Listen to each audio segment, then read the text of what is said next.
நாட்டின் 77வது குடியரசு தினம் இன்று கோலாகலமாக நாடு முழுவதுமே கொண்டாடப்பட்டு வருகிறது.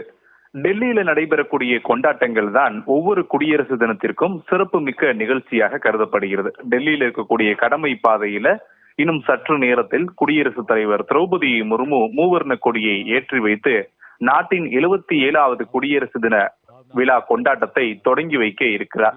அதற்கு முன்பாக பிரதமர் நரேந்திர மோடி டெல்லி கடமை பாதையில் அமைந்திருக்கக்கூடிய போர் நினைவு சின்னத்துல மரியாதை செலுத்தி வருகிறார். வழக்கமாகவே குடியரசு தினத்தின் போது குடியரசு தலைவர் மூவர்ண கொடியை ஏற்றி வைப்பதும், சுதந்திர தினத்தின் போது நாட்டின் பிரதமர் மூவர்ண கொடியை ஏற்றி வைப்பதும் மரபு. இந்த ஆண்டு குடியரசு தின விழாவில் குடியரசுத் தலைவர் திரௌபதி முர்மு இன்னும் சற்று நேரத்துல மூவர்ண கொடியை ஏற்றி வைக்க உள்ள நிலையில் அதற்கு முன்பாக பிரதமருக்கான அதிகாரப்பூர்வ அரசு இல்லமான லோக் கல்யாண் மார்க் இல்லத்திலிருந்து பிரதமர் நரேந்திர மோடி புறப்பட்டு நேரடியாக வார் மெமோரியல் அப்படின்னு சொல்லப்படக்கூடிய போர் நினைவு சின்னம் இருக்கக்கூடிய பகுதிக்கு வந்தடைந்தார். அங்கு வந்த பிரதமர் நரேந்திர மோடியை மத்திய பாதுகாப்புத்துறை அமைச்சர் ராஜ்நாத் சிங் மற்றும் இணை அமைச்சர்கள் வரவேற்றார்கள். இவர்களோடு இந்தியாவினுடைய முப்படைகளுடைய தளபதிகள் மற்றும் முப்படைகளுடைய தலைமை தளபதி என 4 பேரும் பிரதமரை வரவேற்றார்கள். பிரதமர் வரவேற்பை தொடர்ந்து பிரதமர் போர் நினைவு சின்னத்திற்கு அழைத்து செல்லப்பட்டு மலர் வளையம் வைக்கப்பட்டது. அதனைத் தொடர்ந்து 2 நிமிடங்கள் மௌன அஞ்சலி செலுத்தப்பட்டது. மௌன அஞ்சலி செலுத்தப்பட்டதை தொடர்ந்து பிரதமர் நரேந்திர மோடி தற்போது அங்கிருக்கக்கூடிய அந்த வருகை பதிவேட்டில் கையொப்பம் இடுவதற்காக சென்று கொண்டிருக்கார்.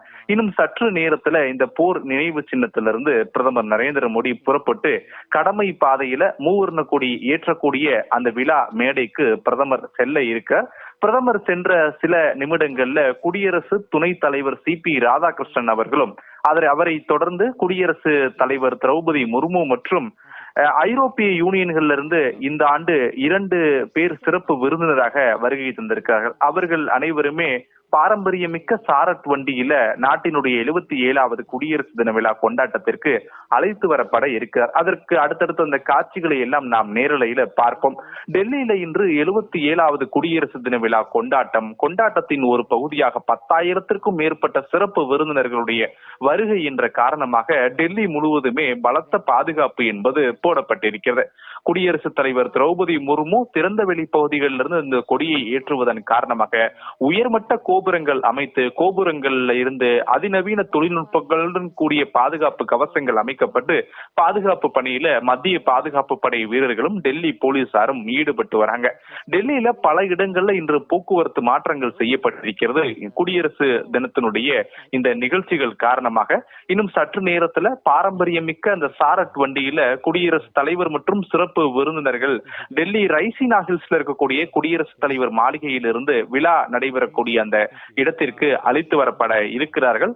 பாரம்பரியமிக்க அந்த குதிரை படைகளோடு குடியரசுத் தலைவர் அழைத்து வரப்படுவதும், அதற்கு முன்பாக பிரதமர் நரேந்திர மோடி அந்த இடத்திற்கு சென்று குடியரசுத் தலைவர் வரவேற்க இருப்பதும் அடுத்தடுத்த காட்சிகள்ல பார்க்க இருக்கிறோம். அதற்கு முன்னதாக தான் நாட்டிற்கு சுதந்திரம் கிடைத்தது ஒரு பக்கம் என்றாலும், சுதந்திரத்திற்கு பிறகு இந்தியா பிற நாடுகளோடு போரிட்ட போது வீர மரணம் அடைந்த வீரர்கள், குறிப்பாக வங்கதேச போரில் தொடங்கி கார்கில் போர் வரைக்கும் வீர மரணம் அடைந்த வீரர்களுடைய நினைவாக டெல்லி கடமை பாதையில இருக்கக்கூடிய போர் நினைவு சின்னத்துல பிரதமர் நரேந்திர மோடி மரியாதையை செலுத்தி வருகிறார். மரியாதையை செலுத்தியதற்கு பிறகு அங்க இருக்கக்கூடிய வருகை பதிவேட்டில் கையொப்பமிட்ட பிறகு பிரதமர் நரேந்திர மோடி அவருடைய வாகனம் மூலமாக புறப்படக்கூடிய காட்சிகளை நீங்க நேரலையில பார்க்க முடியும். இன்னும் ஒரு தோராயமாக 4 நிமிடங்கள்ல பிரதமர் நரேந்திர மோடி குடியரசுத் தலைவர் திரௌபதி முர்மு கொடியேற்ற இருக்கக்கூடிய அந்த இடத்திற்கு செல்ல இருக்கிறார். அந்தந்த காட்சிகள் எல்லாம் நம்ம அடுத்தடுத்து பார்க்கலாம். யோகேஸ்வரன், தங்களுடைய விரிவான தகவலுக்கு நன்றி.